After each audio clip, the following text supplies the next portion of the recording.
Let's take a look at three different types of cost behavior. These are critical for forecasting and budgeting. The first type is a fixed cost. So as you can see on the graph, the cost does not change on the vertical axis as the volume of output increases on the horizontal axis. An example for this would be office rent.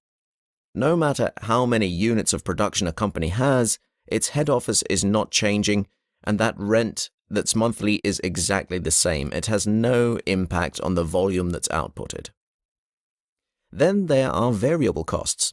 As you can see in this chart, the cost is a linear line and it increases as volume outcreases with a consistent ratio. Now, we'll get into this later. The line may not always be straight. It may not always be a linear relationship, but let's assume that in the simplest terms, it is. An example of this would be credit card processing fees on a transaction.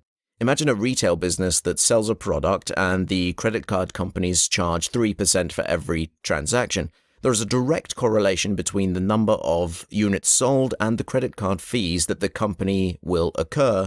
As the credit card transactions double, the cost double. So that's a simple example of a variable cost. And finally, there's semi-variable, or sometimes called semi-fixed, where you have a combination of fixed and variable costs. What this typically means is that a cost is fixed up until a certain point and then becomes variable.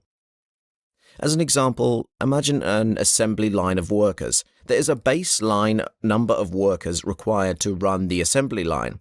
With very small units of output, that cost is fixed, and output can increase up until the assembly line reaches its threshold for the number of workers. Then they may need to add additional workers on top, so you get that variable cost kicking in over a certain level of production, but with zero production, there is still a baseline fixed cost for that assembly line. So we need to think carefully when forecasting about whether costs are fixed, variable, or semi-variable. Think about your organization. What are the fixed costs? Make sure you've clearly identified them.